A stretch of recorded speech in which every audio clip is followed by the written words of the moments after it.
Welcome to BaseballGuys.com. I'm your host here on Around the Horn, Ray Flowers. It's been a while since you and I have spoken to each other. Been doing a lot of writing lately, not a lot of recording, but figured I would change things up a bit as we get ready for the League Championship Series, the second round of the Major League Baseball playoffs. Today I'm going to talk about the ALCS. Tomorrow I'll break down the NLCS, kind of give everyone a feel on how I see both the series playing out as we get ready for October baseball really kicking into gear. In the AL, we've got the Yankees and the Rangers. Now, common sense is going to tell you that the Yankees are going to be favored here. They've got veteran leadership. They've got everything going for them, whereas the Rangers are the newbies. But let's go through a position-by-position breakdown and see if that really should be the case. At first base, you've got Mark Teixeira for the Yankees, and I don't know what you got with the Rangers. You've got Moreland, you've got Cantu. Don't really know what they're doing there. Clearly, this is a massive advantage for the Yankees and Mark Teixeira. Second base, you've got Robinson Cano. A lot of people will argue that he should be one of the top 5 AL MVP options this year. He's been great all year long. Over on the Rangers side, Ian Kinsler. Ian Kinsler, he's no Robinson Cano, but he is on fire in the first round of the playoffs.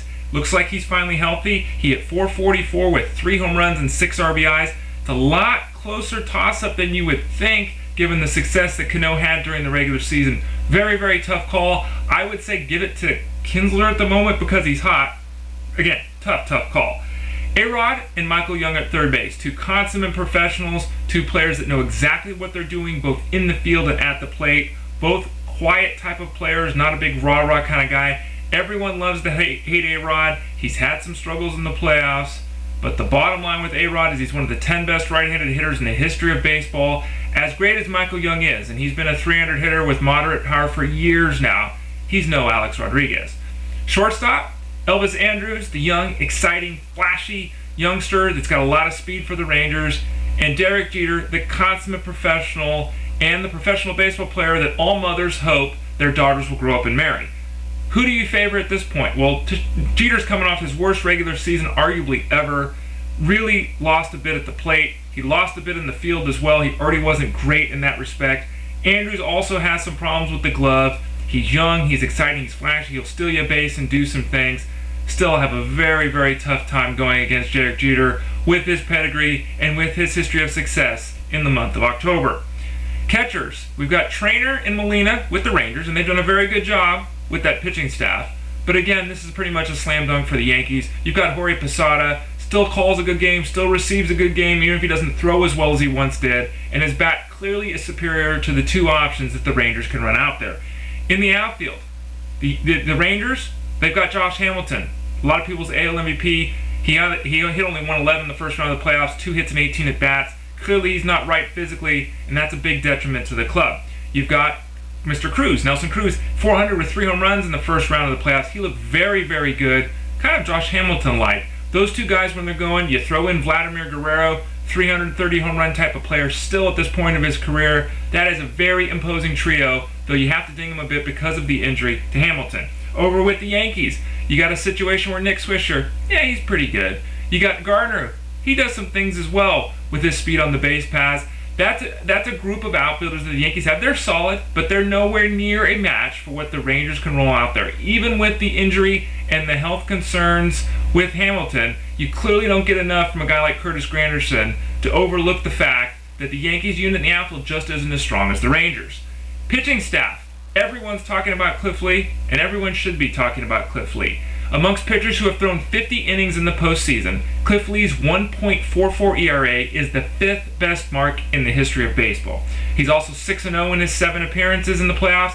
He's been excellent for his whole career, and this year 21 strikeouts and 16 innings pitched in the first round. He's locked in, and he looks absolutely tremendous. The Yankees can have a foil to him with Mr. Andy Pettitte. Most postseason start in the history of baseball, most postseason victories in the history of baseball. Clearly, he's not a match for Lee if you grade out the stuff and everything like that, but history says he's got a very good chance to match what Lee does.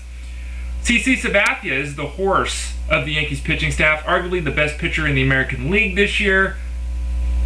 Kobe Lewis, not quite as good a matchup there, losing a little bit there with that option.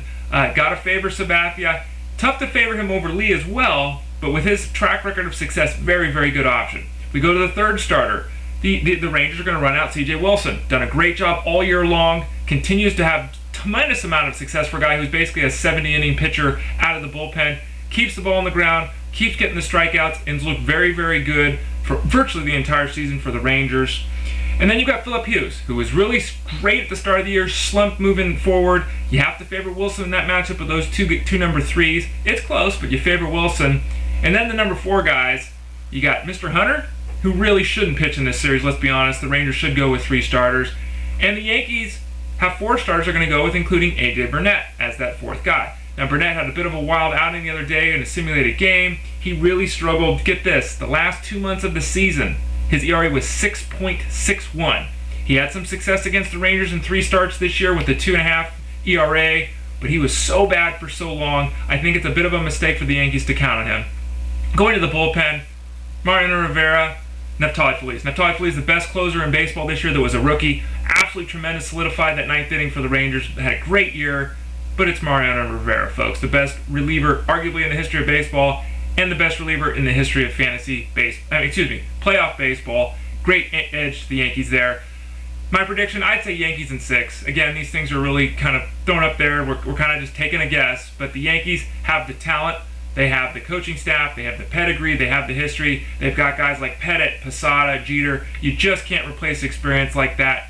Go for the Yankees, though I bet the Rangers make it a pretty darn good series. Again, I'm Ray Flowers, it's BaseballGuys.com. Thanks for joining me for this review of the ALCS. Tomorrow, Friday, we'll get to the National League.